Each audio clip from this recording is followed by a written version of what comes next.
Hey guys, so it's late. It's almost 11:30. I went out, grabbed a bite to eat, did a little grocery shopping, and I come home and it's much later than I expected it would be when I got here. I haven't sorted through the blue yet. I was expecting to have that done today. I didn't. Bad on me. Thankfully, however, the black is already pre-sorted, so we'll cover that real quick. So, revised cards in black. One of the mechanics you see in black and revised is a mechanic that hasn't been supported in years upon years. A mechanic that I sometimes refer to as screw with the ante. Though sometimes I use a word that begins with F instead of the word screw. I'll let you figure out what that is. I know you're not dumb people. You'll get it. Trust me, you'll get it. Here's a hint. It rhymes with fire truck. So, anyways, the ante. Let's discuss that briefly. That used to be a part of the rules. Alpha, Beta, Unlimited, Revised. When I started, it was part of the rules. I think it even might have gone as far as 4th edition, because we did see a few Screw with the Ante cards printed in Chronicles. But in Revised, they were still in the core set. They weren't in the core set in 4th edition. No one plays for Ante anymore. When Richard Garfield, the man who created Magic the Gathering, when he first made the game, he envisioned it as something that was just going to be played by a bunch of gamer geeks, hanging out, and they'd just be sitting there playing a few hands of Magic while waiting for everyone to show up for a session of D&D. Dungeons and Dragons, that is. Tabletop role-playing game. The thing that actually ended up inspiring stuff like Worlds of Warcraft and, basically the entire MMO genre. Yeah. So anyway, part of it, part of the whole idea, in order to keep people's decks changing, stop the people's games from being stagnant, is at the beginning of the game, everyone would reveal the top card of the deck and toss that aside. That goes in your ante pool. And whoever wins takes the ante pool. And sometimes it's a bum rap and sometimes it's not. I mean, sometimes you're going to end up anteing a mountain. Whoop-de-doo, who flippin' cares? Especially back in the days of Alpha, Beta, Unlimited, before people really knew how valuable some of the cards were going to be. If you sat there and you anteed like Shivan Dragon versus your opponent's Mox Pearl, the person anteing the Shivan Dragon actually thought he was more screwed than the guy who anteed the Mox Pearl, because not only was the Dragon going to do more to help him win the game, that was a big money card at the time. Shivan Dragon was worth more than the Moxes and the Black Lotus at one point in time. Yeah, wrap your heads around that one. People hadn't figured out just how good fast mana was. They would. They would, though. But, anyways. There are several cards that were printed that screw with the ante. And I mention this because the very first card on the top of the stack is Contract from Below. It's a single black for a sorcery. You discard your hand and draw 8 cards. And then you add the first drawn card to your ante. And obviously all of the Screw with the Ante cards say on them, remove this card from your deck before playing if you are not playing for ante. So ante was an official rule, but it was not a required rule by any stretch of the imagination. And it was something that was factored out of the game after a few years, because it brought up, the idea of gambling, because there's ante, blah, blah, blah, blah, blah, etc., etc. That, and of course, is no one really liked the idea of wait a minute, you just anteed a mountain, and, or, I don't know, let's make this a little snazzier. Your opponent anteed a swamp, you anteed a black knight. I don't know, white knight. Brain fart. Okay, you've just anteed a protection from black creature, and your opponent anteed a swamp, so he's playing black. So you know right off the bat that your ante has just screwed you up. Your ante may have even cost you the game. It happens. Heaven forbid, sometimes anteing that, that crucial land might cost you the game sometimes too. You never know. You never know. But yeah, it's just really wonky, especially with how valuable some of the cards got after a couple of years. By the time I started playing, Black Lotus was going for $300+. If you were playing for ante and you had a Black Lotus, it's not cool when you ante a Black Lotus and your opponent antes a basic land. What's up with that? A lot of people started the little house rules. You could have like one no, that is like when you flip over your first card and it's ante, you can instead get it, flip over your next card and throw that into the ante instead, and your initial ante is still out. But at least it's not in the ante pool. Some people allowed you to have up to 2 out, 2 no's, or 3 no's, and eventually it got to the point where a lot of people just said, why are we even bothering to play for ante anyway? Or heaven forbid, if you win your opponent's ante card, you have to offer to trade it back to them for fair value, blah, blah, blah, blah, blah. And it was all big, huge, happy mess. Big, huge, happy mess. Dark Ritual. This is a card that a lot of people, this is a weird card, because over the years so much has happened with Dark Ritual. It's a single black mana to add black, black, black to your mana pool. This is one of the few cards that has had 3 different types on it. It started off as an interrupt, then it got changed to an instant, then it got changed to a mana source, and I believe it ended up back to an instant before it stopped left print entirely. It was last printed in Mercadian Masks. It's, you know what I said earlier about fast mana being good? That's good. I mean, for many years, people dreaded the first turn play of Swamp, Dark Ritual, Hypnotic Spectre. If you didn't have like a Lightning Bolt or a Source to Plowshares in your hand, you had problems. You had problems. So there's that. Death Lace, once again, the lace cycle, no one liked it. It did have a couple of really, really corner case times when it was good, but not often. Really, really not often. Evil Presence, it was recently reprinted in, I believe it was reprinted in, blah, blah, blah, blah, blah. Somewhere in Scars Block, if I recall correctly. It's far from a great card. It's an aura, enchants lands, enchanted land is a swamp. Whoop-de-doo. Paralyze, it's a single green, creature does not untap. As normal on your untap. You may spend 4 colorless during your upkeep to untap that creature. And when Paralyze comes into play, tap the enchanted creature.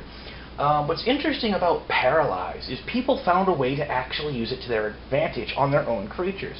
For instance, there was the classic Colossus of Sardia, which was like a 9/9 creature. And it didn't untap during your untap. You had to pay something like 9 mana to untap it or something crazy like that. I can't remember how much it was. And it cost a lot of mana to play as well, but that was ridiculously huge. And what people figured out is you could just play, whether you reanimated it because you made yourself discard it somehow or whatever, once you got the Colossus on the field, you could just throw a Paralyze on your own Colossus, and then during your upkeep, pay 4 to untap it. Yeah. Yeah, think about that one, guys,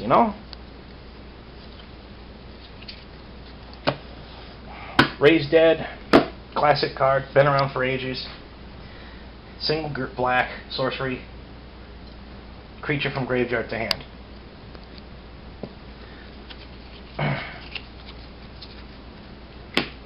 Sacrifice a single black, you sacrifice a creature, and you add mana to your mana pool. Blah, blah, blah, blah, blah, equal to the creature's converted mana cost. All of this mana is black. It's an interesting little card. I mean, you could seriously probably reprint that, and it would be a ho-hum card at best, to be perfectly honest, but you could do it. Unholy Strength, with the really badly drawn pentagram, I might ask. I don't know if that pentagram was in Doug Schuller's illustration, or if it got photoshopped in afterwards, or what the hey the deal is. Because if you look at it, you see this burning pentagram behind him, but if you look below his arm, you notice that the bottom part of that circle doesn't line up with the rest of the pentagram. I don't know what was going on there. I seriously don't know. I don't think anyone else does either. Of course, mind you, when they edited out the pentagram entirely in, I believe it was 4th edition, even fewer people knew what the heck was going on there. I mean, what is up with this guy? He looks more like he's in pain, not like being buffed. And then you have weakness, which is a debuff. Enchanted creature gets -2, -1. Could kill a couple. It could kill some weenies, or take something down a notch so that you could deal with it. Will-o'-the-Wisp, it's damn near an ideal chump blocker. It's a single black mana for a 0/1 flyer that regenerates for black. That was a card that used to annoy the heck out of people. I mean, seriously? That thing was annoying. Unless you had a creature with trample, you couldn't get around it. You just plain could not get around it. It flies. So your flyers get stopped by it. Your ground pounders get stopped by it. Everything gets stopped by it. Oh, and it regenerates. So he can chump block with it over and over and over and over. This thing was annoying. I don't remember if it was an uncommon or if it was a rare, but I could easily see print again today as like a rare, and it'd just still be good. I mean, it would see play. Would it be tournament viable? That I don't know, but I'm pretty sure it would still see play. Animate Dead. This is a card that's gone through a lot of rules errata over the years. Its original type was Enchant Dead Creature. Oh, these days it's more like an enchantment that transforms into an aura when target creature from your graveyard. I don't remember what the errata is. I really don't. But basically what it does is it's a creature enchantment. It pulls a creature out of the graveyard into play and gives it -1, -0. And if the enchantment is destroyed, that creature goes back in your graveyard.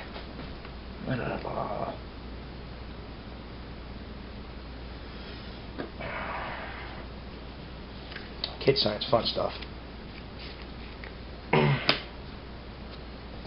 And you know that was the basis of a lot of Reanimator decks back in the day. Especially if you had some good discard effects. Let's be perfectly honest. There weren't a lot of good discard cards yet. You know, Alpha, you had what, 1 or 2 discard cards, if that. You know, Alpha, Beta, Unlimited, Revised. Legends, Legends, there were like a couple of legendary creatures that would make your opponent discard. Antiquities, I honestly don't recall any really great discard cards in Antiquities. Not that I had a lot of Antiquities either, but I don't recall much in the way of that. The big discards, the discard card came out in Fallen Empires, and that was Hymn to Torek, and it was insanely good. First com never to be restricted. Go fig, right? Demonic Tutor, or as I like to call it, Kid in a Candy Store. Colorless and a black, sorcery, search your library for a card, it goes in your hand. It's just really good. I think it's still restricted in Type 1. It's Demonic Tutor. I mean, like I said, it's Kid in a Candy Store. You look through your deck and you find whatever you need most right now, and it goes in your hand. That's awesome stuff. That is truly awesome stuff, you know. Drain Life, I was kind of torn whether I wanted to put this right at its casting cost of a colorless and a black, or throw it way in the back with the X spells, which is how I tend to organize things. It's a colorless and a black for sorcery. It deals 1 damage to target creature or player for each additional black you spend, for each black mana you spend, in addition to its casting cost. And you can gain no more life than the creature had toughness or the player had life remaining. Blah blah blah blah blah. Only spend black mana this way, etc., etc., etc. It was interesting. It was really great in mono black. If you were playing more than one color, it was kind of ho-hum. Drudge Skeletons, you know it, you love it. It's been in print for ages. I believe it's out of print right now because reassembling Skeleton is just in some ways better, in other ways worse. Reassembling Skeleton costs more to reassemble than it does to regenerate a Drudge Skeleton. But on the other hand, a reassembling skeleton jumps out of the graveyard. That has its own set of perks, because you can use reassembling skeleton to just sit there and go, yeah, I sacrifice reassembling skeleton to my creature to make it bigger, I pay a colorless and a black to bring it back in tapped, I sacrifice it again, blah blah blah blah blah blah blah. You can do mean stuff with reassembling skeleton that you just plain can't do with the Drudge. The Drudge, on the other hand, also made for a really good ground-based chump blocker. No, I mean, it's not as good as Will-O-the-Wisp, but on the other hand, it's easy to get your hands on them. Erg Raiders. This was shifted into the core set from Arabian Nights. Erg Raiders is a classic example of the suicide black mentality. It's a 2/3 creature for a colorless and a black, so right there, its power toughness is well above the curve. If you don't attack with them, they do 2 damage to you at end of turn.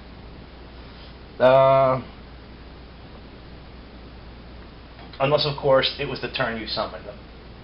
All well and good. Wow, it's Erg Raiders. It's, like I said, it's the classic suicide black card. It's an aggressive card. You play it, you start turning it sideways on turn 3. It's a 2/3 creature. There aren't a lot of things that can tangle with it that early in the game. You know?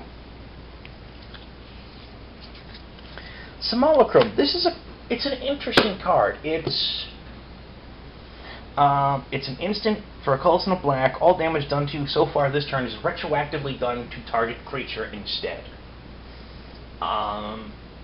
If this damage exceeds what target creature can take, that's okay. You still don't take any of it. These days, that's closer to a pariah effect. You'd see that in white. On the other hand, it still matches black's mentality pretty well in that you stand over there. What? Why? Because I told you to. You know, because black doesn't care. It's like, I've been working for you for 15 years. Well, I'm sure we're going to miss you at the next office party. Terror. Classic removal card, colorless and a black, instant, destroy target non-black, non-artifact creature. It can't be regenerated. These days, it's kind of obsoleted by Doomblade and Go for the Throat, which are less restrictive, though you can, if I recall correctly, you can still regenerate from those. Terror would see print for a lot of years. It would go out of print, and then when they brought it back, it was in Mirrodin block, the original Mirrodin block, where you had a redonkulous number of artifact creatures. So, irony of irony, it's like they bring back Terror in an environment where it's going to be damn near useless. And you just look. That's one of those times you just gotta look at the guys at Wizards of the Coast. It's like, you worthless sons of. It's kind of clever because they brought it back in an environment when where it wouldn't be a powerful removal spell, and it did give people a chance to get their hands on copies of Terror. Because that was a sought after. If you hadn't been playing if you had only been playing for a couple of years at that time, Terror was hard to get your hands on. People didn't put Terrors in their trade binders. Why would you do that? I mean, heavens forbid, to this day, I keep counter spells and dark rituals in my trade binder, and I'll trade them away as play sets. I mean, I'll give you a play set of counter spells for, I don't know, an uncommon, a junk rare, whatever. I don't care. And a lot of the younger players, they've never or rarely seen these cards, and they're like, what is that? Why have I never seen that before? Because it's old. It's right up there with, like, in M12, people looking at Thrangal and Quicksilver Amulet. They look at it like, oh, wow, that's kind of funky. I'm like, yeah, it's a reprint. They're like, what? Really? I'm like, oh, yeah, that's from Urza's Saga. That's an old card. And it shocks them. It really does. Black Knight, much like its cousin White Knight, black, 2/2, pro white, first strike. First strike in black. It's not something you see outside of the Knight tribe very often. Other times you see it on like redonkulously huge demons that don't really need it. Or horrors. They started reclassing demons to horrors at one point in time. That would be the same point in time where they removed the pentacles / pentagram / whatever you want to call it from Dark Ritual. Yeah. But, yeah.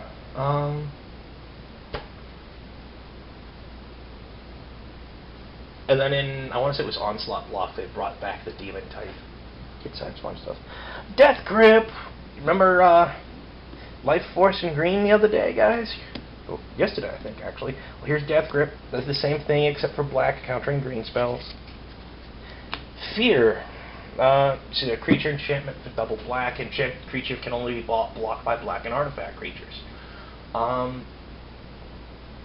Eventually, that very mechanic, which shows up on a handful of black cards, eventually that mechanic would end up being named after this card.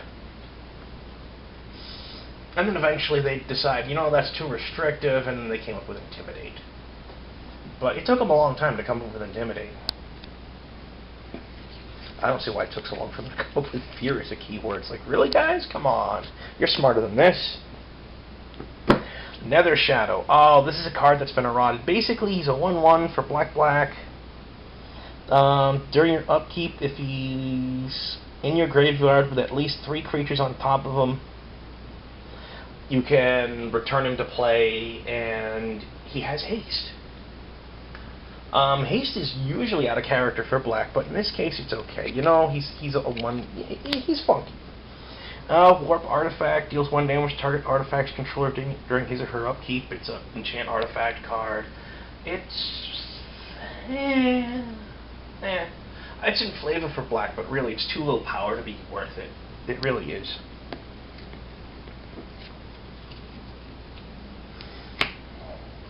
Frozen Shade, he's a 0/1 for 2 colors and a black. You pump black mana, give him +1/+1 till end of turn. This is where the shade mechanic started, guys. You see this on all sorts of shades to this day. What's actually kind of funny is I believe it's Drifting Shade in M12, which is a new card, is a 1/1 flyer with the shade mechanic. What's really funky about this is, you see this illustration? This guy don't fly. That was one of the things that used to throw people for a loop all the time. Why does Frozen Shade look like it should fly, but it doesn't? There were all sorts of times when things like that. For example, in the dark, there was a bird called Whippoorwill, named after a bird, and it had a special ability that stopped target creature from regenerating this turn. But the funny thing about Whippoorwill is it didn't have flying, even though it clearly depicted a bird. Not only that, but a bird that was capable of flight. It's not like its creature type. It's not like its creature type was like ostrich or something, you know? It's like, seriously, guys? I don't know. Gloom. 2 colors and a black. It's an enchantment. White spells cost an additional 3 colorless white enchantments with an activation cost require an additional 3 colorless. This was black's best answer to Circles of Protection for a long time, because black had so little ability to handle enchantments. To this day, it has very little ability to handle enchantments. The number of black cards that will remove enchantments or artifacts from play in some form or another can probably be counted on the fingers of one hand. It's just a really rare ability in black. I mean, there's yeah, you know, seriously, guys, look it up sometime. It's rare. Nettling Imp. This guy was interesting. He's more of a blue mechanic, really, but he shows up in black. He's 2 colors and a black for a 1/1. Tap.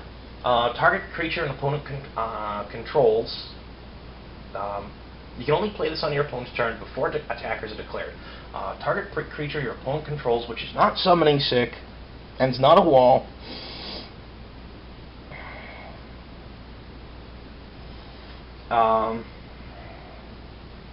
Well, technically it's not summoning sick, just it didn't come into play this turn. So you can't use it on creatures with haste, even though it's not summoning sick.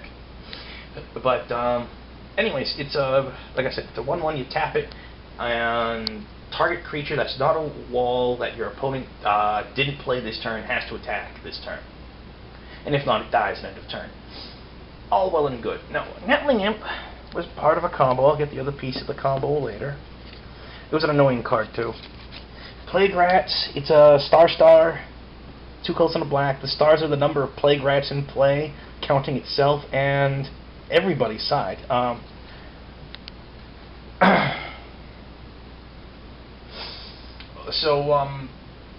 There was a point in time when people would joke, you know what a deck is? Here's a deck for you.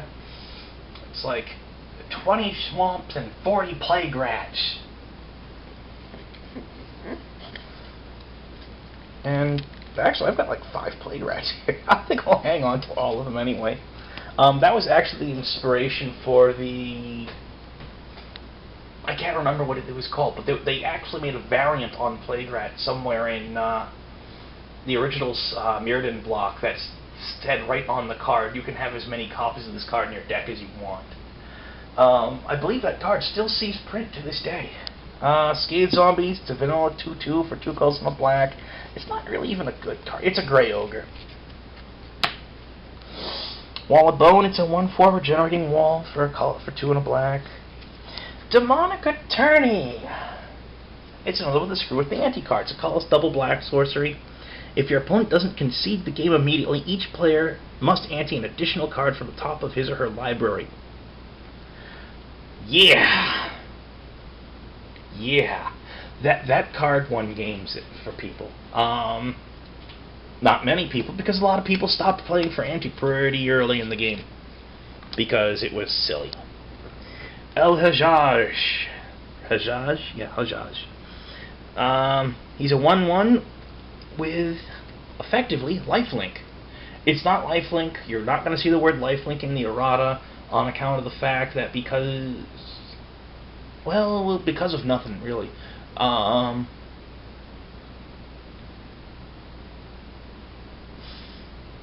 Because that way you could stack with a lifelink. Any effect that gives him lifelink, I think. But he's a vanilla 1/1 for, well, not a French vanilla, you might say, for a colorless and double black. Some people complain that lifelink should have been called Spirit Link after the card Spirit Link, where a white creature enchantment that gave a creature that ability. But really, this came first, guys. This came first. So yeah, I mean, if you want to say, oh, we should call it lifelink because the lifelink, or Spirit Link because the card Spirit Link, it's like, hey, you know what? Maybe if you want to use that logic, we should have called the mechanic El Hajjaj. Yeah. Hippie! Hypnotic Spectre, he's my friend! He's a colorless and double black for a 2/2 flyer. When he deals damage to an opponent, that player discards a card at random. Random discard is one of the most hated mechanics in the game. People despise it, which is funny because it's not nearly as powerful as people think it is. I mean, don't get me wrong, it's a powerful mechanic, but these days, anytime you see random discard printed on a card, it's usually used as your own card's drawback, or if your opponent is making you discard something at random, it's ridiculously high costed. And if you want to make your opponent discard one card at random, expect to pay 3 mana for it. And expect it to be on like a sorcery, not a creature ability, a sorcery. You know, a one-shot deal. Yeah. So yeah, like I said, the first turn Dark Ritual Hypnotic Spectre, there was a reason why that was hated with a passion. Royal Assassin, this is the guy that really comboed with Netling Imp. Colorless double black for a 1/1, tap to destroy target tap creature. You know him, you love him, you hate him. He's still in print today. He was in M12, and back in the day, this guy would cost you at least $5 to $10 if you tried to buy him as a single. And today he's almost worthless. He's pretty much a junk rare, casual playable only. Go fig, right? Sorceress Queen. I want to say she was originally in Arabian Nights as well, but I'm not 100% certain. I'm just playing not. She's a 1/1 for a colorless and double black. Tap. Target creature becomes a 0/2 till end of turn. That's mean. That's really mean. There are ways to exploit that. There's a lot of ways to exploit that, really. She's awesome. You gotta love her. Zombie Master. This is a card that's been changed around a lot since he first saw print. He's a 2/3. His creature type was Lord. Gives all zombies in play Swamp Walk and the ability to regenerate for black. These days it would say all other zombies in this type is zombies, been eroded, blah blah blah blah blah. Who cares, right? Dark Pact. Hey, look, it's another screw with the ante card. I think this is the last of them. Colorless, yeah, no colorless. It's black, black, black to cast. It's a sorcery. Swap the top card of your library with either card of the ante. This swap is permanent. You must have a card in your library to cast this spell removed from your deck before playing, if you're not playing for ante. Oh, this is just a mean card. You throw like a few of these into a black deck. Alright, where was I? Yeah, I did it again. I don't know when. I don't know why. Whatever. As I was saying, yeah, the Dark Pact, you throw that into a deck where your focus is just, you know, win the game, maybe with like a wing deck, whatever. You don't care what you ante, you know, whatever. Use that to steal your opponent's ante card. At that point, don't matter if you win or you lose. Just don't. I swear. Bog Wraith, it's a 3/3 Swamp Walker for 3 and a black. Marginally better than Hill Giant. Marginally. Scavenging Ghoul, this guy used to be a real royal pain in the butt. He's a 2/2 for 3 and a black. At the end of each turn, you put a counter on him for each other creature that was put in the graveyard this turn. And you may remove a counter to regenerate it. This guy used to get to be such a pain in the butt back in the day. These days, I know he doesn't look all that awesome, but he used to be a big pain in the butt. Cursed Land, 2 double black. During Enchanted Land, controller's upkeep, it deals 1 damage to him. It used to be a pain in the butt. These days, I don't think it would raise any eyebrows. I really don't. Let's be perfectly honest. I believe it's Numbing Dose. 3 and double blue on enchanted artifact or creature doesn't untap during controller's untap, and Numbing Dose during that permanent's controller's upkeep deals 1 damage to him. Yeah, Numbing Dose is better. Granted, it's higher on casting cost, but it's just plain better, you know. Pestilence, 2 and double black. The end of any turn, if there's no creatures in play, sacrifice Pestilence.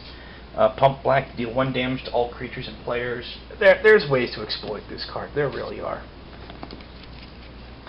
Singer Vampire. Oh, let me tell you something. When this guy didn't get reprinted in, I want to say it was 5th. He might have been in 4th. I can't remember. But yeah, when they stopped printing him, they made a lot of people upset. He's a 4/4 flyer for 3 and double black. Whenever a creature goes to the graveyard, the same turn he damaged it, he gets a +1/+1 counter.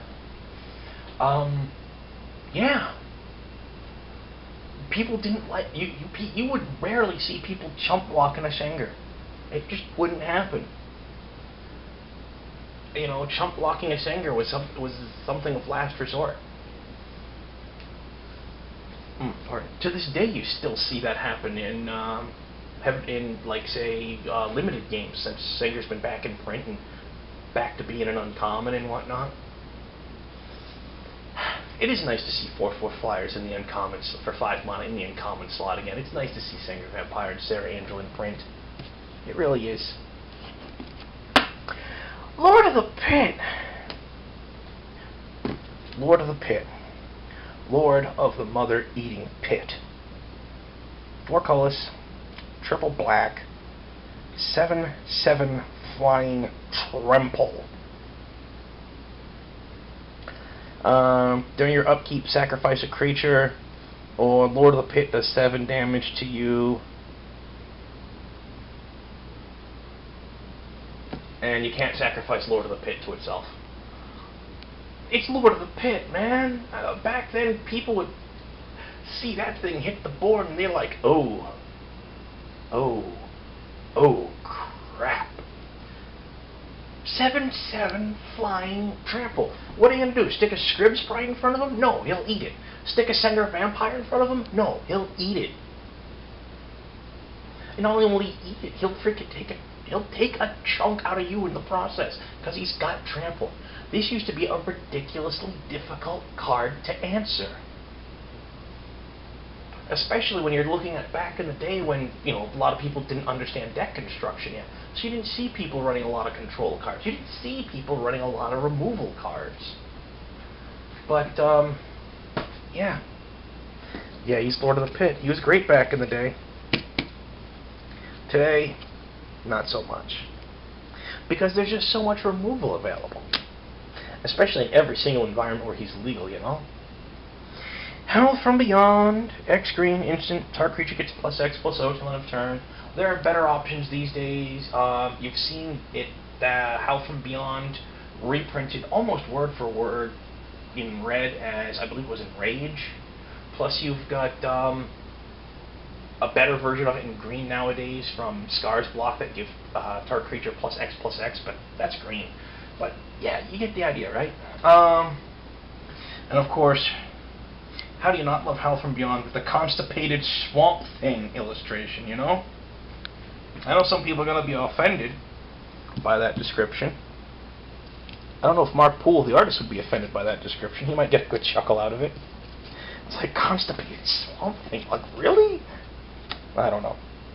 Mind Twist. This was the first real discard spell in the game. It's X in a black sorcery. Your opponent discards X cards at random. Yeah, that was strong back in the day. I'm trying to think of any black cards that from Revised that I don't have. And to be perfectly honest, I really am drawing a blank right now. I really am. I might have at least one copy of each. I mean, I know that's difficult to believe, seeing as how, you know, in white I'm missing Veteran Bodyguard and reverse damage, and in green I'm missing Force of Nature, and red I'm missing Shivan Dragon. But I think I've got at least one of everything in black. I think. Not 100% certain, but I think so. But yeah, you know, there it is. The color that everyone thought was so evil. When, if you stop and look at things, white's a lot eviler than black. It really is. It really is. Black's like, I kill your creature, I kill that creature, I kill that creature.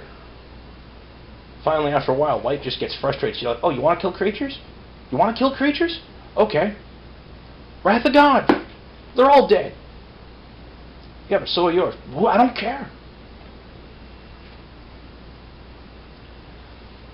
Honestly, it wouldn't be a bad enchantment, say, for example, in black, that lets you sacrifice a creature to force your opponent to sacrifice a creature. That would be funky. It would make decks that generate a lot of token creatures redonkulously powerful, but hey, you know, they can't have everything. Or would make, heavens forbid, it would make something like Reassembling Skeleton really powerful too. But, you know, story, day, another, blah blah blah. Alrighty. I'll catch you later, guys. I've got 2 videos to splice together, and today's update's going to be really late. It's already a little past midnight because the camera stopped and blah, blah, blah, blah, blah. Yeah, I know, excuses, excuses. I'm sorry, guys. You know, I try. I really do. But, hey, you know, this is a project for me, and I'm almost done with it. I am happy about that. Almost there. Alright, I'll catch you later, guys. Be good, be safe. It's the middle of the damn night. Get some sleep, guys. Jeez. Thanks for watching.